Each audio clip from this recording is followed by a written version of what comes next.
ಇನ್ನು ಬೀದರ್ನಲ್ಲಿ ಹಾಸ್ಟೆಲ್ನಲ್ಲೇ ಮೆಡಿಕಲ್ ವಿದ್ಯಾರ್ಥಿ ಆತ್ಮಹತ್ಯೆಗೆ ಶರಣಾಗಿದ್ದಾನೆ.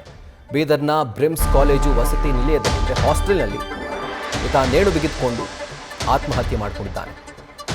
ತನ್ನ ರೂಮ್ನಲ್ಲಿರುವಂತಹ ಫ್ಯಾನ್ಗೆ ಈತ ನೇಣು ಬಿಗಿದುಕೊಂಡು ಸುಸೈಡ್ ಮಾಡಿಕೊಂಡಿರುವಂಥದ್ದು. 21 ವರ್ಷದ ಅನಿಷ್ಕಾರ್ ಚೌಹಾಣ್ ಮೃತಪಟ್ಟಂಥ MBBS ವಿದ್ಯಾರ್ಥಿಯಾಗಿದ್ದಾನೆ. ಕಲಬುರಗಿಯ ಚಿಂಚೋಳಿ ಮೂಲದ ಅನಿಷ್ಕಾರ್ ಈಗ ಸಾವನ್ನಪ್ಪಿರುವಂಥದ್ದು. ಫೈನಲ್ ಇಯರ್ನಲ್ಲಿ ಆತ ಓದ್ತಾ ಇದ್ದ, MBBS ವ್ಯಾಸಂಗ ಮಾಡ್ತಾ ಇದ್ದ.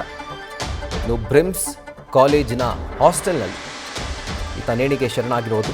ಪೊಲೀಸರು ಸ್ಥಳಕ್ಕೆ ಭೇಟಿ ಕೊಟ್ಟು ಪರಿಶೀಲನೆ ನಡೆಸಿದ್ದಾರೆ.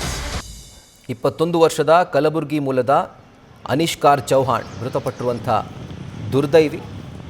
ಇವತ್ತು ಈತನ ಹಾಸ್ಟೆಲ್ ರೂಮ್ನ ಒಳಗಡೆನೆ ಫ್ಯಾನ್ಗೆ ನೇಣು ಬಿಗಿದುಕೊಂಡು ಆತ್ಮಹತ್ಯೆಗೆ ಶರಣಾಗಿರುವಂಥದ್ದು. ಇದರ ಕುರಿತಾಗಿ ಡೀಟೇಲ್ಸ್ ಅನ್ನು ಕೊಡ್ತಾರೆ ನಮ್ಮ ಕರೆಸ್ಪಾಂಡೆಂಟ್ ಶಿವಾನಂದ್. ಈಗ ಪೊಲೀಸರು ಮೇಲ್ನೋಟಕ್ಕೆ ಯಾವ ಶಂಕೆಯನ್ನು ವ್ಯಕ್ತಪಡಿಸುತ್ತಿದ್ದಾರೆ ಅಂತ? ಎಸ್ ರಾಹುಲ್, ಏನೋ ಇಂದು ಬೆಳಗ್ಗೆ ಬ್ರಿಮ್ಸ್ ಆಸ್ಪತ್ರೆಯ ವಸತಿ ಶಾಲೆ ಕಾಲೇಜ್ ಆ ವಸತಿ ಕಾಲೇಜ್ ಕಟ್ಟಡದಲ್ಲಿ ಒಬ್ಬರು ವಿದ್ಯಾರ್ಥಿ ನೇಣಿಗೆ ಶರಣಾಗಿರುವಂಥದ್ದು. ಈ ಕುರಿತಾಗಿ ಪೊಲೀಸರು ಕೂಡ ಅವನ ಸ್ಥಳಕ್ಕೆ ಭೇಟಿ ನೀಡಿ ಪರಿಶೀಲನೆ ನಡೆಸಿದಂಥ ಸಮಯದಲ್ಲಿ ಆತನ ವ್ಯಾಟ್ಸಪ್ನಲ್ಲಿ ಹಣ ನೀಡಿ ಕೊಡಬೇಕು ಅನ್ನುವಂಥ ಒತ್ತಾಯವನ್ನ ಆತನ ಸ್ನೇಹಿತರು ಅಂದ್ರೆ ಆತನ ಪರಿಚಯಸ್ಥರು ಕೂಡ ಮಾಡಿದ್ರಂತೆ. ಅಂದ್ರೆ ಈತ ಮೊದಲು ಆನ್ಲೈನ್ ಗೇಮ್ ಏನಿದೆ, ಆನ್ಲೈನ್ ಚೂಜಾಟಕ್ಕೆ ಗೀಳಿಗೆ ಬಲಿಯಾಗಿದ್ದ. ಪ್ರತಿನಿತ್ಯ ಆನ್ಲೈನ್ ಗೇಮ್ ಅನ್ನ ಆಡ್ತಾ ಇದ್ದ. ಹೀಗಾಗಿ ಈ ಹಿಂದೆ ಕೂಡ 1 ರಿಂದ 2 ಲಕ್ಷ ರೂಪಾಯಿ ಹಣವನ್ನ ಕಳೆದುಕೊಂಡಿದ್ದಂತೆ. ಜೊತೆಗೆ ಮತ್ತೆ ರೀಸೆಂಟ್ ಆಗಿ ಕೂಡ ಆನ್ಲೈನ್ ಗೇಮ್ಗೆ ಬಲಿಯಾಗಿ 80,000 ರೂಪಾಯಿ ಸಾಲವನ್ನ ಮಾಡ್ಕೊಂಡಿದ್ದಂತೆ. 80,000 ರೂಪಾಯಿ ಸಾಲವನ್ನ ಕೊಡುವಂತೆ ಆತನಿಗೆ ಒತ್ತಡ ಹೇರಲಾಗಿತ್ತು.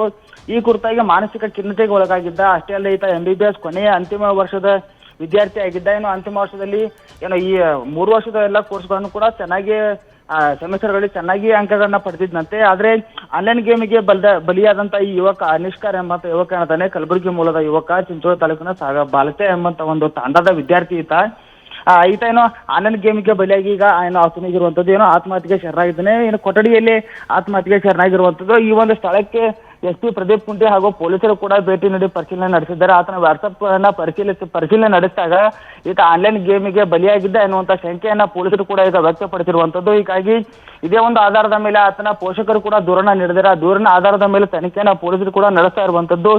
ಆ ಒಂದು ಸ್ಥಳದಲ್ಲಿ ಅನಿಷ್ಕಾರ್ ಇರೋದನ್ನ ಆತನ ಪೋಷಕರ ಆಕ್ರಂದನ ಕೂಡ ಈಗ ಮುಗಿಲು ಮುಟ್ಟಿರುವಂಥದ್ದು. ನನ್ನ ಮಗ ಒಳ್ಳೆ ಡಾಕ್ಟರ್ ಆಗ್ತಾನೆ ಅನ್ನೋ ಒಂದು ಕನಸನ್ನ ಕಟ್ಕೊಂಡಿದ್ವಿ, ಆದ್ರೆ ಈ ಒಂದು ದುರಂತ ಅಂತ್ಯ ಕಾಣ್ತಾನೆ ಅಂತ ನಾವು ಅನ್ಕೊಂಡಿರ್ಲಿಲ್ಲ. ನನ್ನ ಮಗನ್ನ ಪಡೆದುಕೊಡಿ ಅನ್ನುವಂತ ಒತ್ತಾಯವನ್ನ ಅಂದ್ರೆ ಅಳನ್ನ ಆಕ್ರಂದನ ತೋರ್ತಾ ಇರುವಂಥದ್ದು ರಾಹುಲ್.